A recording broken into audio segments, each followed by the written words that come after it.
fantastic musician, fantastic person, fantastic this, fantastic that. And he was a fantastic musician, one of my favorites, but he was also a person that was extremely hard to work with. He was almost dictator. And maybe you should show that also, to know that everything wasn't gold, but he was so you have to sometimes show even also the darker side of a person's life, not only assuming that everything he touches was gold. Mm-hmm. Definitely, yes. You got like you can't sugarcoat it. You gotta show the meat, the raw bones of everything. So that is why when you're searching for a documentary, check who has done it and what that person, the director of the documentary, what he have actually done before and how he is connected to it, or if it's just a journalist who trying to make money of a musician. Yeah, sometimes these people are making these documentaries, don't even do their damn homework. You know, if you're gonna do it right, you got to do it right the first time. Um, I wonder how many people in this damn world right now still own cassettes. Well, I know you do. I don't anymore. I used to. I know Dawson does. I know Kate has a few because she wants to start collecting cassettes. But you know what? Cassettes can be cumbersome. You have to tighten them up, maybe then they get stuck in your machine. And I remember those days. They're a pain to butt. You have to take a pencil to, kind of Yeah, tighten but it up. And I also remember the girl who had this was in 2006 when you had those MP3 players. yeah, And she had an MP3 player that she managed to drop to the floor, and it broke, and she was totally upset about losing all of her songs. And I felt like, now what am I supposed to say? Because I still at that time still used cassette a whole lot more. And if that cassette breaks, I can repair it. She can't repair it anymore. Her songs are gone forever, but I can repair my cassette tape and the music will still be playable. So what is the best? That is debatable. Well, you know what? Sometimes cassettes can wear out too. Of course, but it also is depending on how you treat it, because I have cassettes that are still working, sounding very much fine, that are from both the 70s and the 80s. As I collect old radio shows. Wow. You Yeah, get the commercials too. We don't have commercials in the public in radio that are owned by the state. Hey, how about that? Oh, that's great. Just straight on music. That's what we want. That's why I like Sirius XM, because all the radio stations, when I go in the car with my sister or her husband, commercials, ads everywhere. That is It's like, interesting. just give me the damn music. In Sweden, in the 70s and the 80s, we had only 2 channels. If you didn't have cable TV, that is. But state owned 2 channels that were completely forbidden to have a commercial in any form. Yeah, if you're watching a movie, we have to break for commercials. Just if it gets a really good part. Then in the 90s, commercial TV came, but state TV still no commercial. Yeah, I like that even more. No commercials. You just get straight on. Say you're watching a wrestling match, and they decide right in the middle of the match to go to an ad. That would be terrible. Yeah, but now a lot of wrestling organizations have this interesting that they have picture by picture. So they're showing 2 pictures, one with the commercial and one with the wrestling show down in the screen when it is commercial. So you have both. It's so hilariously stupid. Either you show. I know, right? I can imagine. You go with the actual match in a little corner and the commercial in the opposite corner. Well, I can imagine. So have you watched any new wrestling things? I know it's not Thrifty Tim time, but since we're on the subject. I watched a Saturday Night's Main Event from the 80s 2 nights ago, and I watched an old Royal Rumble Royal Rumble match yesterday. And who was in the Royal Rumble? But this was from 2011 or something like that. Probably ones I don't remember or know. Most likely, it was. It wasn't the actual Royal Rumble. It was something called the world's greatest Royal Rumble. It was a special event made for Saudi Arabia's WWE has contract with Saudi Arabia to make shows there. So and who are the big ones in the other one, the main Saturday night main event? Well, Hulk Hogan wrestled Paul Orndorff. Oh yeah, I remember Paul Orndorff. George Steele wrestled Randy Macho Man Savage. Wow. In the match that haven't aged that well. The storyline was that George Steele is madly in love with Miss Elizabeth, and he kidnapped her to the back, and that is something that wouldn't last today. Yeah, there's so many storylines where this guy's in love with her and that guy's in love with her, and then Macho Man gets jealous, or didn't the Honky Tonk Man go out with her too? No, he just flirted with her, but and said beautiful things. But that was enough to anger the Macho Man. James, stupid question. Do you like the Canadian band 5440? Yes, I remember them when they had that song One Gun. One gun added onto the one gun added on. Do you remember that one, Dawson? Yeah, I saw them live. Yeah, damn right, 5440. Great band. I don't know if it's the same band, but didn't they had a song called America is Sexy, just long and tall and sexy. I don't know. I remember that song. I do know is I got to roll out of here pretty soon. All right. Well, always a pleasure having you here. Even if it's for 90 minutes, we still make it work. But we'll go a bit longer, Jorgen and I, because I'm not ready to shut down yet, if Jorgen's up for that. Well, a little more longer, Ken. Yeah, we can go for a bit more and talk about some more music and stuff.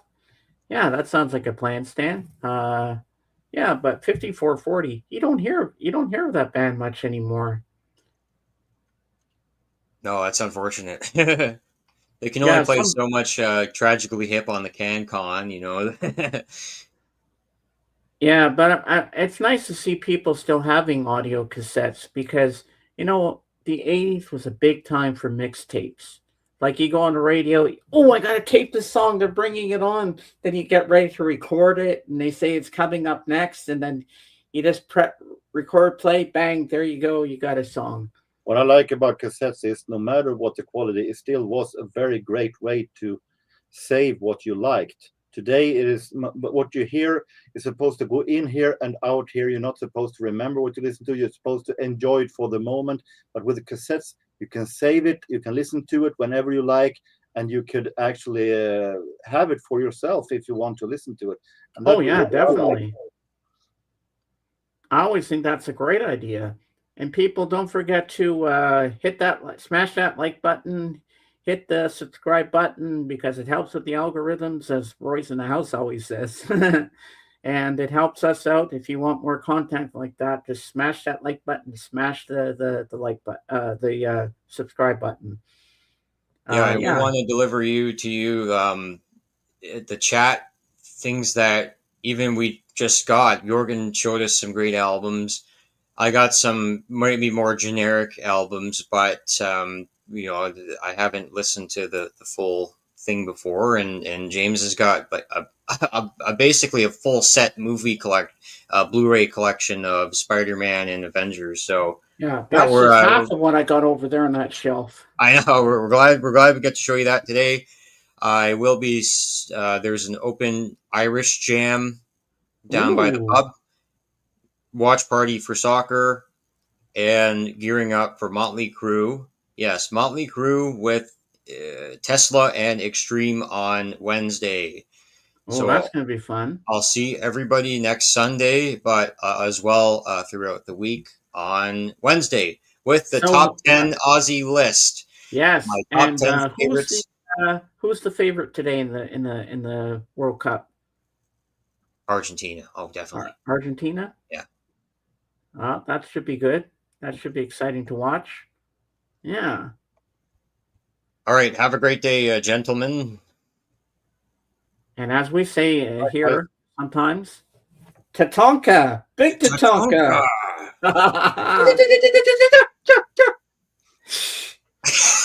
I like that. Don't worry, people. We're not shutting down the stream. I'm the man with the horn. That was the wrestler Tatanka. There is a wrestler Tatanka. I forgot about that. Yeah, there was. Peace out. Peace out. See you soon. And now it's just me and Jorgen and the chat here. Yeah, Tatanka. I forgot about him. Was he big in the 90s or was he big in the 80s? I can't remember. In the 90s.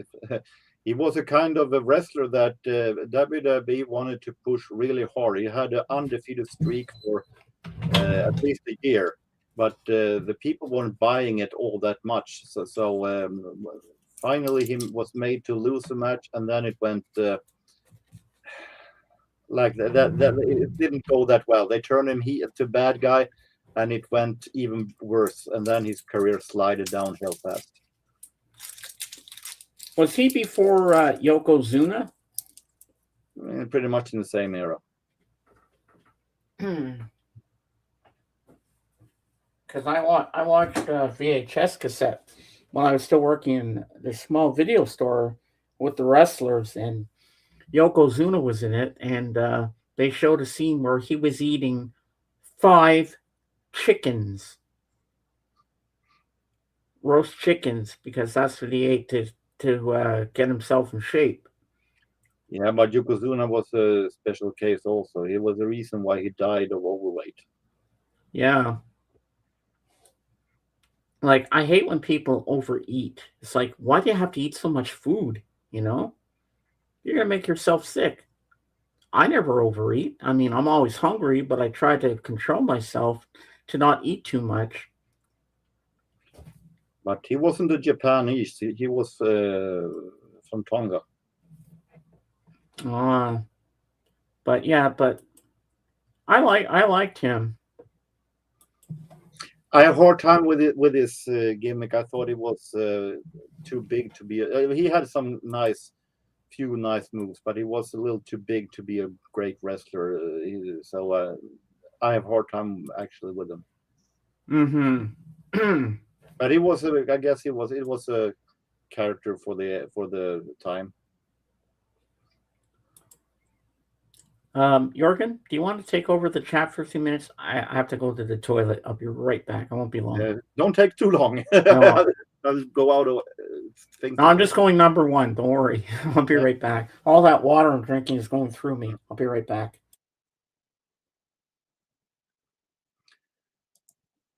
Well, this is interesting. I'm going to admit I never heard of a 5440. I've never heard of that band. I own around maybe more than 1,000 cassettes, but as I said, it's also because I collect all radio shows and stuff that a lot of stuff is also things that I have spared from my childhood when I more or less lived by the radio and recorded. They are mixtapes. They are a lot of different stuff there, but mostly from old radio shows.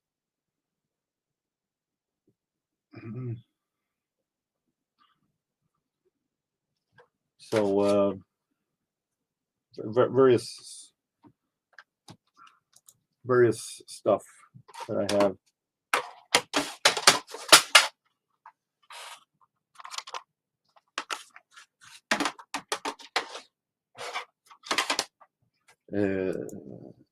So it's also great with cassettes. They are enough small. They don't take that much space, actually.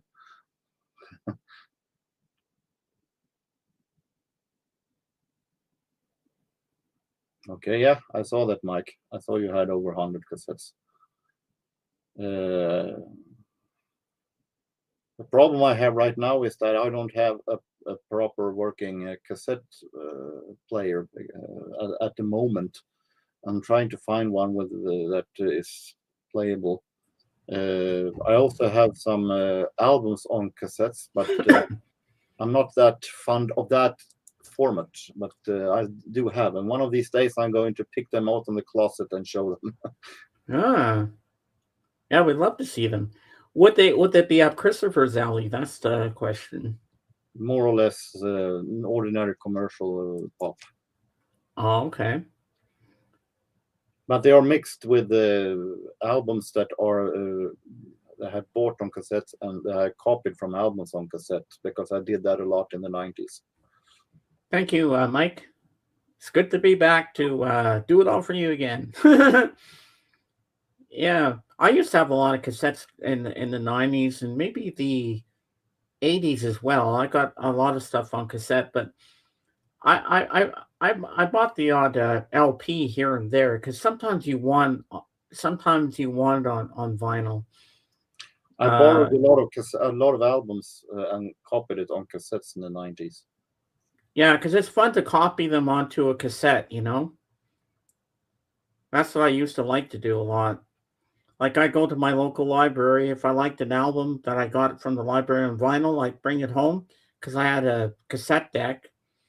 And if someone wanted a copy of what I recorded, I had two cassette decks, so I could record on one and play it on play the cassette on the other, and then I could give someone, if they gave me a blank cassette, then I could have made them a copy of it back in the day. I like how they say the cassettes were a thing in the 80s, but hey, you use cassette in the 70s, you use cassette until the late 90s, so it wasn't a thing only for the 80s. No. Well, but I think maybe then that's when all the mixtapes started to become a popular thing. You use cassettes more than just mixtapes. All right, Jorgen, now it's your turn because my title of my topic today is Life is Music. What is life is music to you? To buy records with music, to listen to music when I want to relax, have in the background when I'm out walking, even though there have been a lot of podcasts nowadays also. But music has been my everything. And it's one of the reasons why I don't like the streaming services all that much, because my life is music and I want to collect the stuff that I like and not have it as something that is degraded to something that is just supposed to be in the background. To me, music is so important that I want to have it in my life for real. Yeah. I mean, I can't always afford to go out and buy every album I want. So that's why I like SiriusXM, because I still get the music I love, you know? Yeah, but I don't dislike radio shows. I see SiriusXM as internet radio. That's a totally different story than Spotify. And I enjoy that for what it is. Ooh, what's this? I read Miles Davis released 60 studio albums in his lifetime, 1926 and 1991. Wow. That is a long time. 60 albums. But let's just say also that a lot of them were, I don't know now how they have made this counting, but I assume that some of these are also, because he released also 78s in the beginning of his career. So a lot of them are 78s transferred into compilations. Ah. But I don't know how they count. Maybe he did 60 studio albums in a studio. I don't know. Oh, but yeah, he like that's a lot of stuff. But you know, one that you should listen to is "Birth of the Cool." That one is one of the absolute best Miles Davis ever. Period. "Birth of the Cool." And I actually heard that. Another one that he did, which Lavelle was telling me last Sunday about, that he thinks I'd really like as well, is "Round Midnight." Yeah, but that is Thelonious Monk. But I assume, of course, that Miles Davis has done a version of it. I assume that. Yeah. And I have to listen to the Porgy and Bess one as well. Definitely. That is a fantastic. I find music relaxing. I'm with Jorgen. I'm not into streaming either. I prefer the physical CD, booklet, and so on. Yeah, I do too, but if you can't afford it, I mean, SiriusXM gets me what I want. I got a 24-hour Beatle channel that I listen to every single But as I freaking said, day. I don't see Sirius XM as streaming service. I see it as internet radio, and that is a whole different thing. Yeah, it's like a radio. Like you Yeah, get a disc that is a jockey whole and different everything. thing. And I don't deny that streaming service like Spotify is good for some people, but I don't like Spotify. I tried the playlist thing. It yeah, didn't work but for I me. took it as an example now. Of course, I see that it might have some fortunes with it, that you can do your own playlists and so on. Oh, Birth of the Cool. Okay. But the problem is that in this world today, you don't recommend people to choose whatever they want. You either have the new one, or else you are in the back seat and with the old guys. I don't want music to be degraded, because Spotify is stuff that makes music be like something that you have in the background. Of course, there are people who use it to discover new music, of course, but a lot of people use Spotify only for stuff to have in the background when you're partying, for the background when you're doing your dishes and so on. And I don't want music to be degraded into that you only listen to certain songs and forget about the entire beauty with an entire album, because that is what Spotify will end up doing, unfortunately. Well, true. How many cassette decks do you have on that machine there, Jorgen? Do you have 2? Vinyl player, cassette deck, and something to play is connected with. Ah.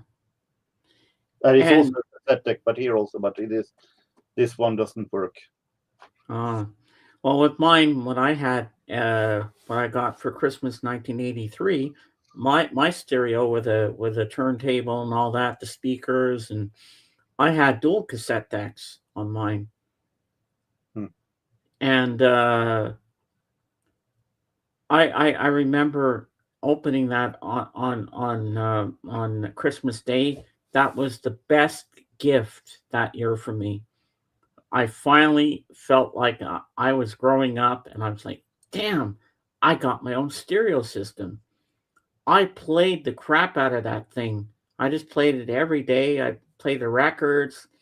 I play some cassettes. I'd record some records onto a cassette. I was having a blast. I'd even go on the radio on there, and I'd listen to radio shows. And if I found a song I liked, I'd record it on the cassette.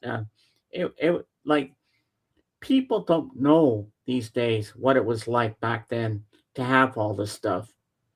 You know, they're all through the streaming, the streaming stuff. They got the playlists and Spotify and all that stuff, but they don't know the joys of what it was like. Which comes down to people's lesser need to own anything today. I mean, look at the decoration of your home, of people's home these days. You're not supposed to have anything than maybe the bed, a table, and chairs, and maybe a computer, maybe a TV somewhere, and that's pretty much it. Everything else you're supposed to have on your internet, and you're not supposed to have anything. Coming home to people to see their music collection, to see their books. Well, I mean, it makes your home live. It gives you an identity. It might sound stupid, but it makes the house more living than just having nothing in it, because it is too heavy to carry when you move. Yeah, like what people can't see in my man cave, to the other side of me, this way, you can't see my record shelf or my record player, but it's there. But I still have vinyl, and I'm proud to have it. Like this, what we're seeing on your screen, that's what everybody loved back in the day, and they still do. Like, not too many people are like, "What's a stereo? What's a record?" You know. But I'm surprised some of the younger generation today actually know what a record is. There is definitely a new generation that is starting to discover the beauty of keeping and of music on the physical formats. Take a look at the records fairs that I'm visiting every now and then.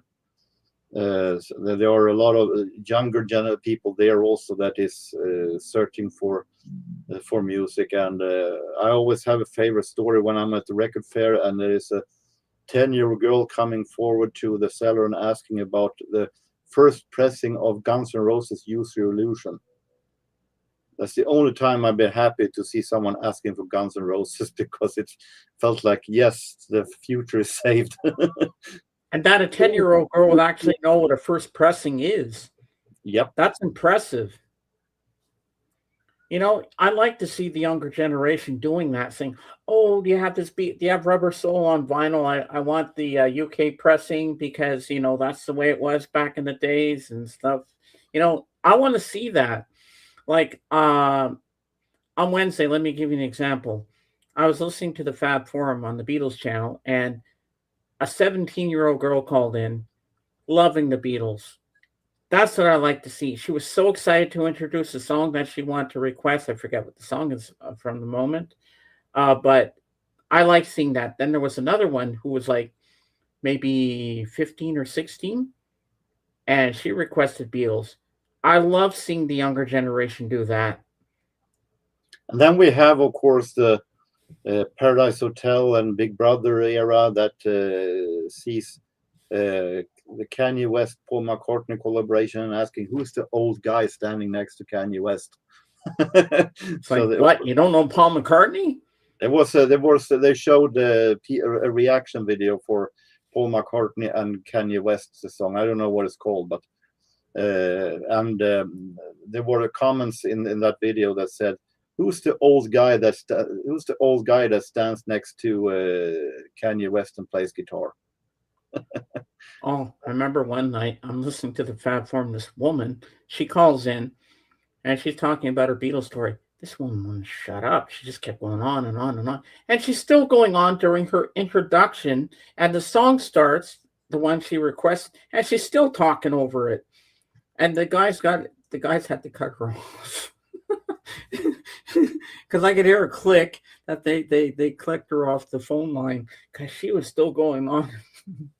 Maybe we should take a little check also in the chat to see what the only commentator we have writing right now. Yeah, well, there's only two things I see here. I own Birth of the Cool by Miles. Okay, Miles Davis. Yep.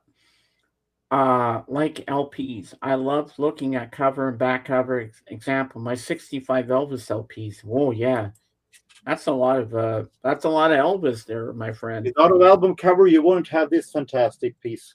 No, you want to be able to sit there when you're listening to the album, hold it in your hands, look at all the tracks. Oh, my favorite song's coming up next. You want to read the liner notes. You want to read the lyrics and everything. That's the way it should be.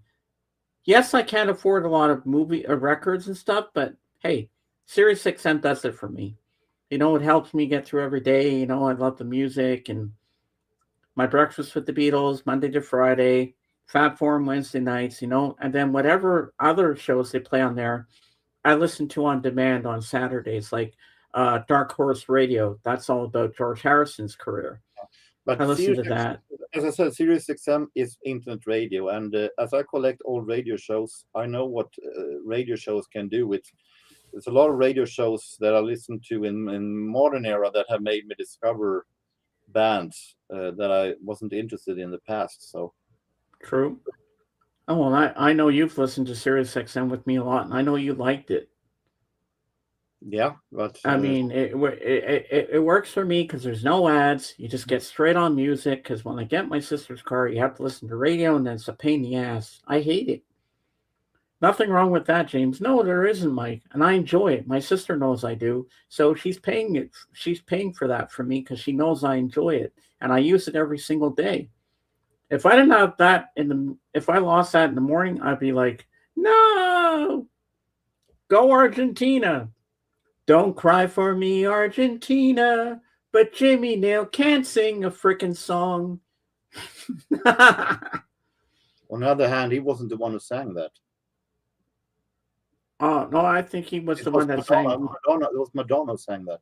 I know, but Jimmy Nail, he tried to sing A Night of a Thousand Stars. He couldn't even carry a tune. Yeah, that is the problem I had with the Evita soundtrack. Madonna did her thing great, even though it didn't stand out one bit from what she normally does. But it did her thing okay. But Jimmy Nail had no business being there. Antonio Banderas had no business being on that soundtrack. If you're going to make a musical, have some stars that actually can sing. Actually, I like Antonio Banderas. He can actually play. Yeah, but here I'm not saying anything about his acting skills. I'm talking about his singing skills. Oh, I thought he did a good thing. Madonna's doing halftime performing today. Oh, cool. Yeah, we haven't seen Madonna in the spotlight in a long time. It's nice to see her getting back and doing all her singing again. She releases a new album now. She has a new album out? Yep. I didn't even know that. I'm so out of the loop with that. It's a little sad to see that the person who always went in the forward for everything in the past nowadays is settled to make a sequel to a previous album. But on the other hand, she's doing a sequel to the only good album she has done in the past 26 years, Confessions on the Dance Floor. So there's Confessions 2 now, with songs in the supposed to be in the same style as Confessions on the Dance Floor. Have you heard anything from that I've album? heard stuff from it, and it is better than what she has done in the past 20 years. I'll definitely give her that. Oh, that's good. When it comes to Madonna, 80s and 90s, fantastic. With the exception from Confessions on the Dance Floor, 20s and forward, everything she has done is pretty much crap, in my opinion. So this is a step forward, even though there are songs that aren't as rememberable as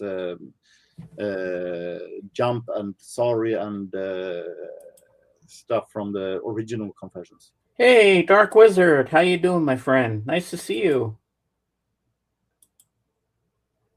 It's called Confessions 2 by Madonna. Ah, nice to see you, Dark Wizard. It's been a while. How you doing, man? Have you heard the new Rolling Stones album, Foreign Tongues? Not bad, but the best song on that album is Mr. Charm. Mick Jagger sings that, and when you listen to the lyrics, it really depicts Mick. Because you know Mick was with the ladies. He'll chase anything in a skirt, but now he's settled down with this one woman, and she's pregnant. He's probably got so many love childs out there. It's crazy. He's turning 80. He's over 80. His wife is pregnant. He's supposed to be a father. Well, he will not live to see that baby's graduations. No, I don't think so. But you know, I have to give kudos to Mick for still getting out there and doing this thing. Are you talking about the music or the creating a baby? Kind of both. I don't even know if Keith knows what century he's in anymore. I was standing in the record store when buying this. Mm-hmm. When the record store owner played stuff from the latest album. So there where I heard Mr. Charm the first time. And I have a hard time listening to Mick Jagger when he goes up in falsetto because it sounds so horrible. Mm-hmm. But it was forgiven with the fantastic refrain and the beat in it, so I can live with it. Madonna's previously three studio CDs were crap. I like 1983 to 2008 Madonna. I might get Confessions too. Well, I'm not as generous as you are. The last great Madonna album, with exception from Confessions on Dance Floor, that actually is a great album, was Ray of Light. Well, for me, my favorite album of hers was Like a Virgin. Yeah. But if you mean totally overall, I will definitely I'm not going to say it's her best album ever, but it is a great album, even though it has a few weak spots. But my favorite album is Bedtime Stories, because it is a really amazing soul production by Dallas Austin. And I also liked her album from 1986, True Blue. That's a good album too. Definitely, but it also has the title track is a little bit cheesy.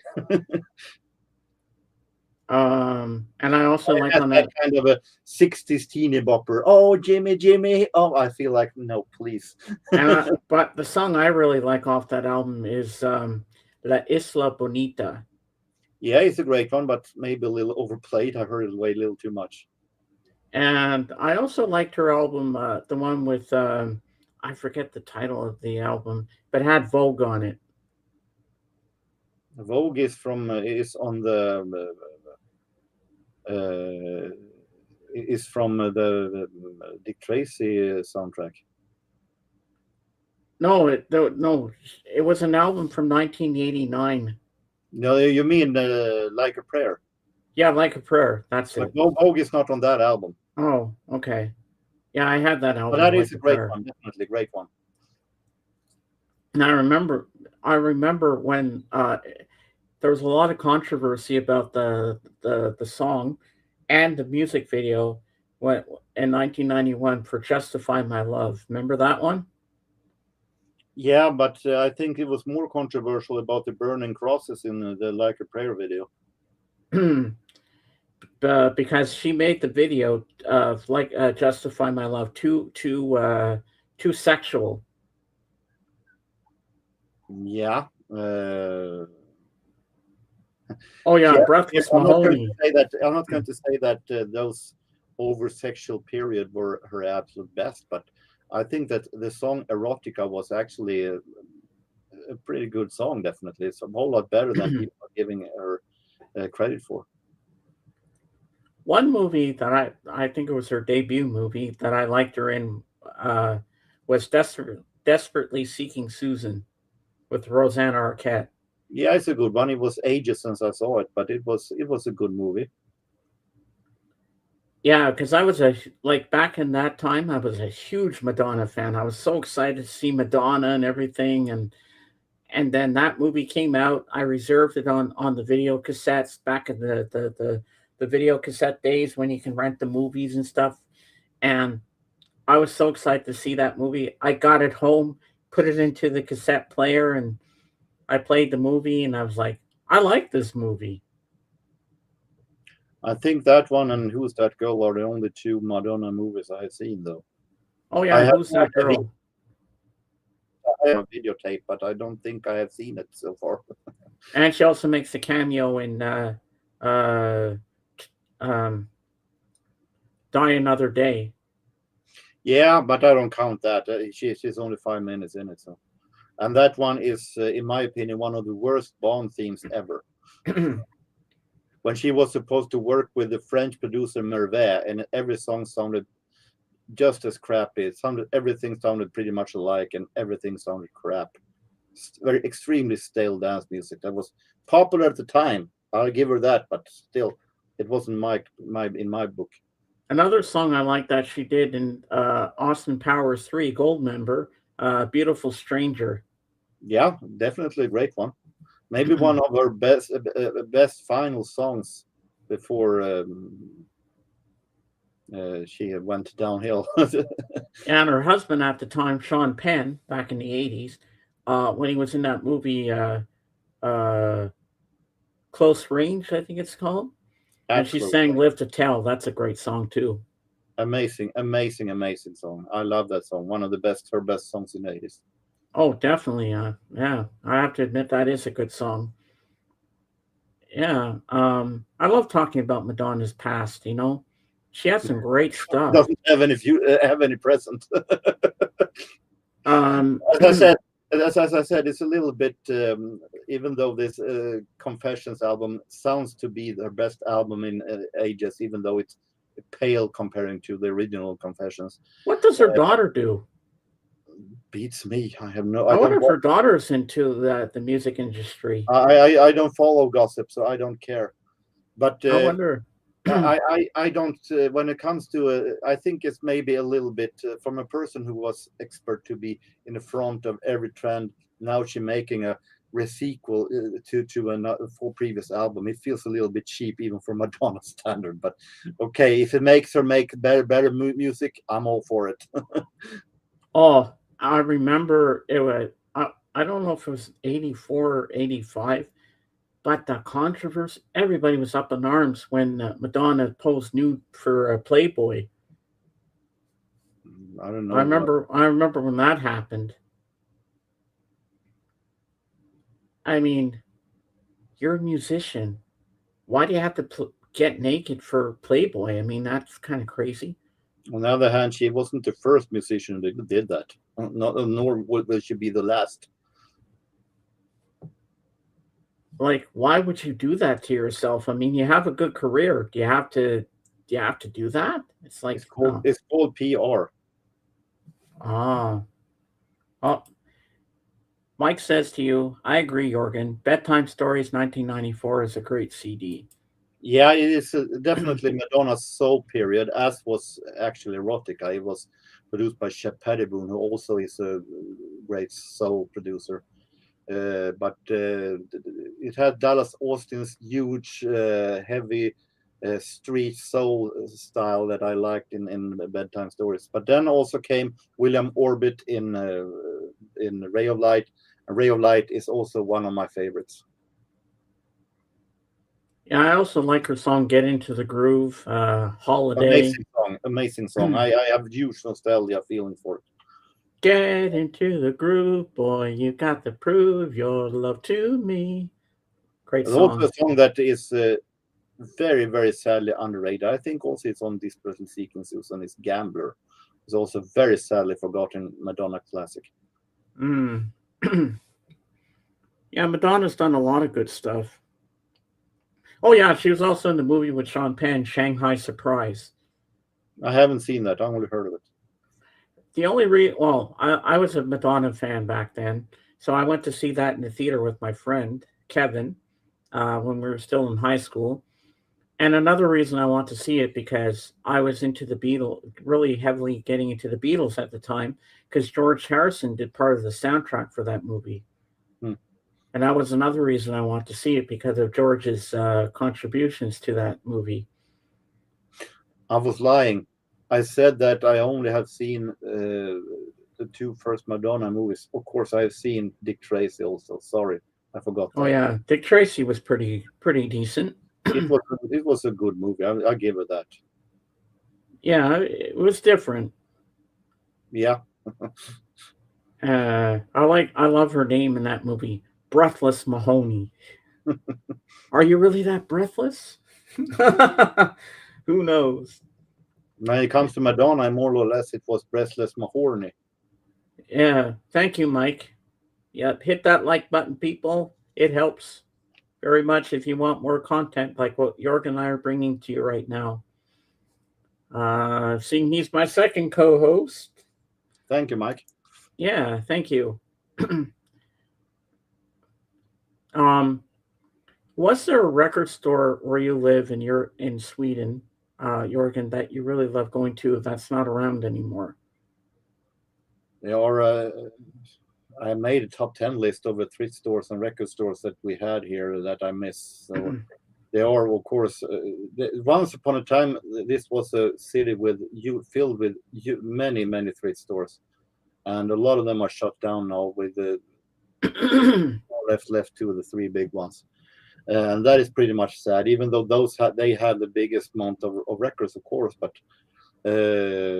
yes, there was one called Förlorade Favoriter, Missing Favorites, that was in the 90s that I enjoyed very, very much, that aren't around anymore. But we do have one record store nowadays. Well, probably because these thrift stores, not a lot of people are buying stuff from these places. I'm not going to deny the fact that internet have selling on eBay and stuff like that or Swedish version Tradera have taken over. Ah. All right, let's see what Mike is up to here. All right, Mike, let's see what you said. Madonna, I'm Breathless. 1990 CD is good. I love the song Hanky Panky.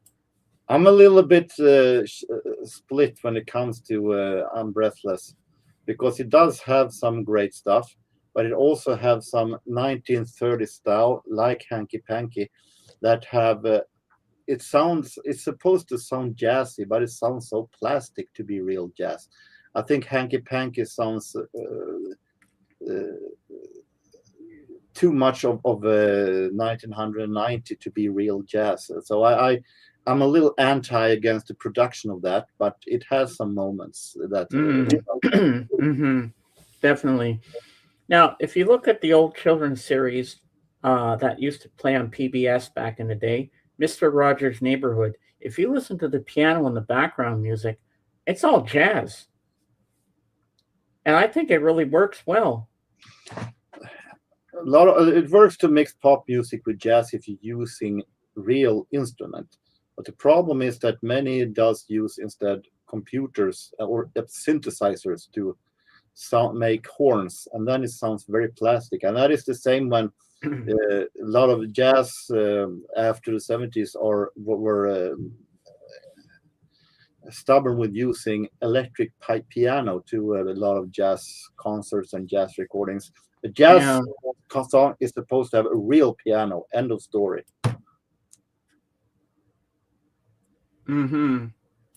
Not an electric piano. It sounds very. I agree, but the piano is real. I understand that electric piano is a whole lot easier to travel around with than an ordinary piano, but still, it sounds a whole lot more genuine jazz song with a real. Oh yeah, piano. Definitely. You want a real piano for that sound, and it works, you know. But on Mr. Rogers' Neighborhood, it was a real piano. You could hear real instruments in the background, so it wasn't fake. And it was jazzy. It was like a jazz kind of sound, and I really enjoyed it. Anyone like A Flock of Seagulls? I ran so far away from you. I like that song. I love A Flock of Seagulls. I am one album. No, I have complete Flock of Seagulls. No, I was going to say I complete 80s Flock of Seagulls, but they have released. Okay. And I don't have the one after the 80s, but I have all the 80s Flock of Seagulls. Oh. Yeah, and the lead singer had a weird haircut, his weird hairstyle. But they released some great songs from their current album that came out in I think it was 1 or 2 years ago. A lot of those songs were really, really great, actually. So they're still making music, and they're still really good.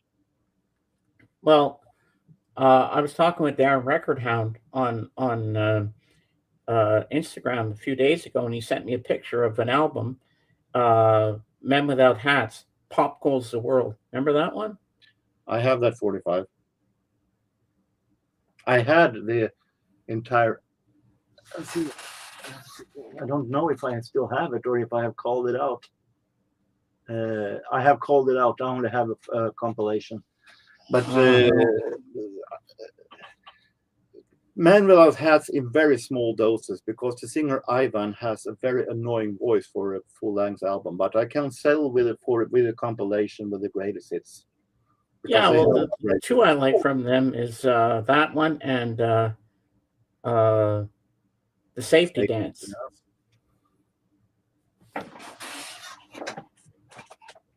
He's bald now? Oh my God! Well, he shaved his head. Yeah, he's bald right now. The singer in Flock of Seagulls. Yeah. What songs are on that album? Safety Dance, Living in China. It's Living in China. It's a very annoying song, but it's great sound.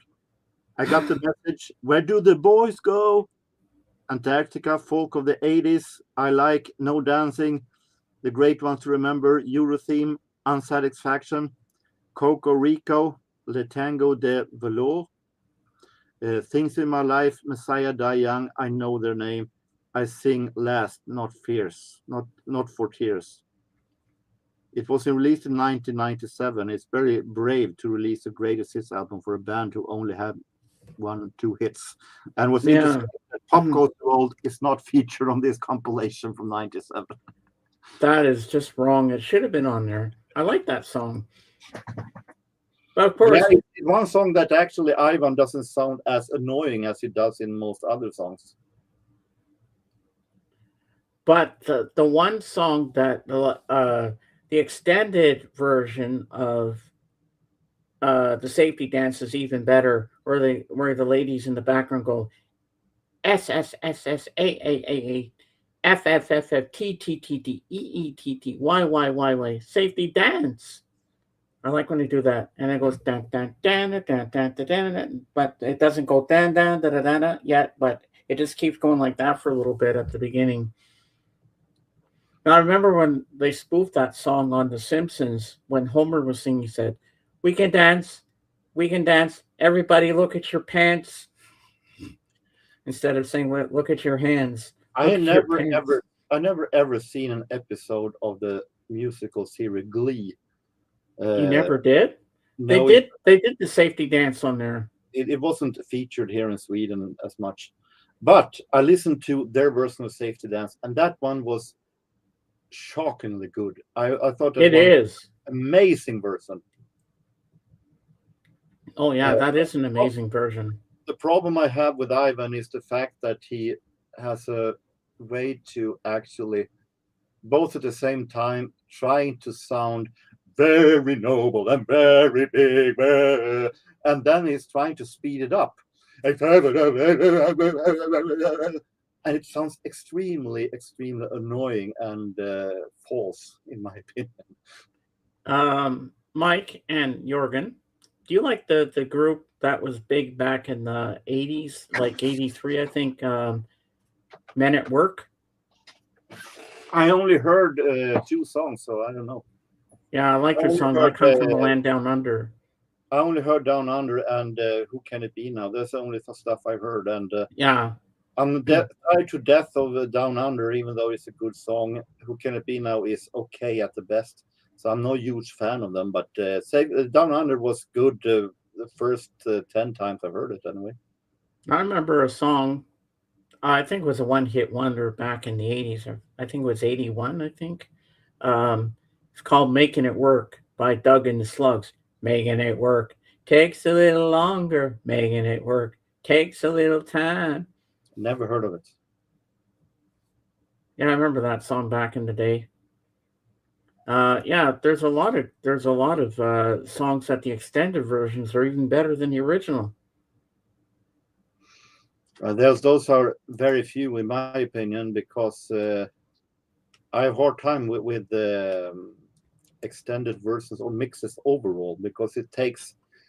I'm a radio edit kind of guy who likes the version I hear on the radio, and then they're supposed to butcher it and make it sound like something totally different, and it makes. But the Safety Dance, the 12-inch is better. That's why I don't collect 12 inches because most versions are butchered. But the Safety Dance for the 12-inch is even better. I like the longer extended cut of that one. What's this? Yes, I like Men at Toilet Store. Oops, Men at Work. Mike, Men Without Hats are Canadian, eh? Ivan lives not far from where I live, a ferry ride. Mike, now you have discovered yourself. You're really Christopher in disguise. Maybe he is. Maybe he isn't. Who knows? Just kidding. Yeah. I didn't even know that the Men Without Hats were a Canadian band. I'm just finding this out now. I always thought they were foreign. I mean, with the guy being named Ivan, he sounds like he's from somewhere else. Because he looks foreign. But I never knew they were a Canadian band. Well, I just learned something new on my show today. His real name is Ivan Durochuk. Where is he from? Montreal. Montreal? Yep. Oh, that's where I was born and raised. On the playground where I spent most of my days. Where he is original, if he was born there or not, I don't know. But the band is from Montreal. Wow. Or the band is actually consisting of two brothers, Ivan and Stefan Durichuk. Oh, all these years, I always thought they were like a band from somewhere else in the world. I never knew they were actual fellow Canadians like me. I never knew that. Well, I just learned something new on my show today. You And learn that's what I something like. every day. It's like the Yeah, I like to learn something every time I go on a stream and do this kind of stuff. Then I learn more. Well, that's cool. They're from Montreal, Quebec, like me, where I was born. Yeah. but sometimes it helps with the great production in the song. I mean, as irritated I am with Ivan Durichuk's voice, the great production and the sound and the beat in Safety Dance makes me survive with the fact that he can sing. So it is if you have the right sound, you can get away with anything. There's one song that just popped in my head. Don't remember the title. Don't remember the band or artist that sang it.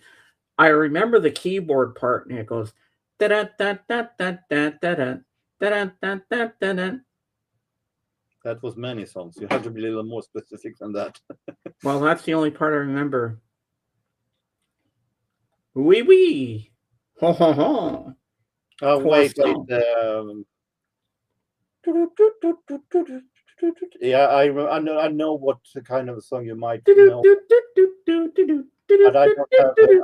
have in my head now what it is. Now you know what I'm talking about, right? It's a kind of breakdance song.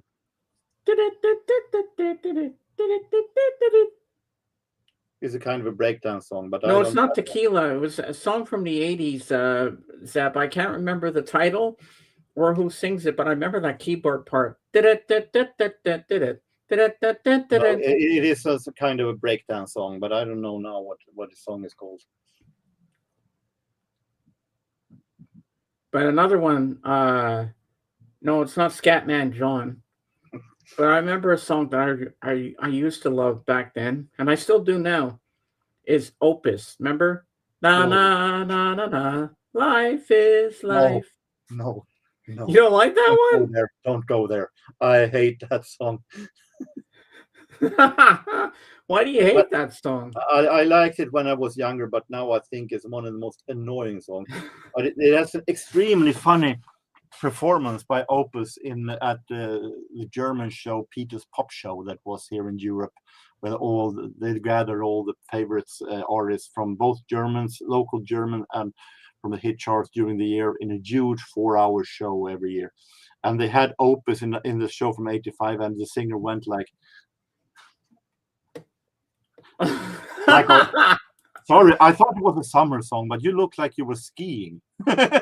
Really? Maybe it's a winter song. Who knows? Hilariously choreographed. Oh yeah, I remember But that. otherwise, Song. it makes me chill. It makes me chill. Do you think that George Michael did better when he went solo when he left Wham? Obviously, since he had a lot bigger career as them, but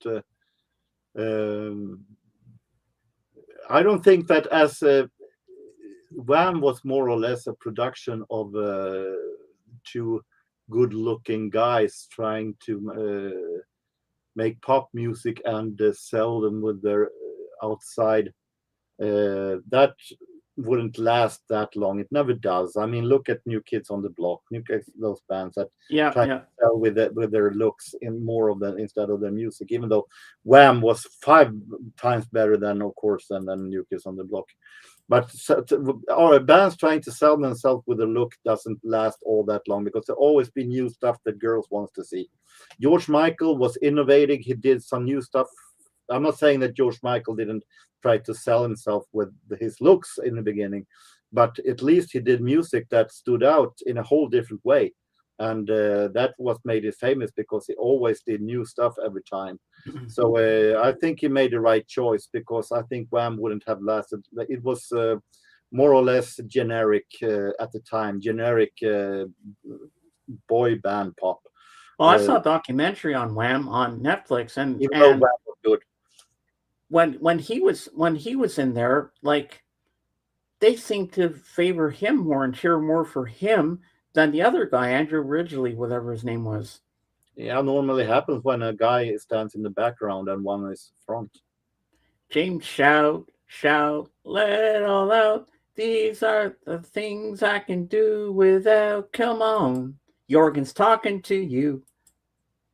Saw Men at Work along with 8 other bands at Outdoor Music Festival 10 Fest in 99. They were great. Their set was. Oh my God, that's really cool, man. James, I got some favorite Wham songs. Careless Whisper, Wake Me Up Before You Go Go, and Club Tropicana. Oh, Don't wow. venture, Wake Me Up Before You Go Go. That is one of the songs that I'm so tired of that when I hear it, I turn the radio off. I'm so tired of it. When it comes to Careless Whisper, the interesting thing is here in Sweden and in many countries in Europe, that one is released as a solo song from George Michael. Wow. Well, because he's the only one fronting the whole damn song anyway. Yeah, but it is a beautiful song. I love Careless Whisper. Definitely, it's a fantastic song. It's one of the 80s songs that is played to death, but I still can listen to it many times I want. And but, it's better than Wake Me Up Before You Go Go. That's for sure. 5 million times better. But still, George Michael, so I guess that is what happened, and he took the chance of do something with it. Yeah. Well, ladies and gentlemen, that is the problem when you're having a duo and one is singing. Either you end up with Wham, one getting more popular than the other one, or you end up, it could be like Pet Shop Boys, where both men actually are being remembered. Mm-hmm. Depends, you know. Well, ladies and gentlemen, we've been going for 2 hours and 26 minutes now, and we'll be back to do it all for you again next Sunday. So I want to thank my Peanut Gallery for being here today. I want to thank my co-host Dawson, my other co-host Jorgen, and Zeb, Mike, Dark Wizard, Warheart, everybody else, Mr. Beckham, whoever else was here. I can't remember off the top of my head. But thank you all for being here, and we'll be back. Mike. Wait, I got to read this first. Jorgen, I've been a New Kids on the Block fan since 1988. I've seen them live twice between 2008 and 2013. Wow. I never said it did anything wrong. I mean, people like what they like, of course. New Kids on the Block have made 2 great songs, Step by Step and Tonight. I love those songs. I can sell for I'll Be Loving You Forever. It's okay. But what about Hanging Tough? Otherwise, it is not really my style. It's too generic boy band stuff. But those I actually like. What about Hanging Tough? No. Oh, that was a terrible song. I know. All right, folks. We'll see you all next Sunday. And the next one, I guess you're going to all be on Thrifty Tim's, provided he's feeling okay on Tuesday. But if not, we'll be back on Wednesday with Kate. All right. So as I say in my channel, Beatles forever. See you on the next one. Bye for now. And stay backstage with me, Jorgen, because I want to play something. Yeah. All right. See you next week. Bye for now. And stream.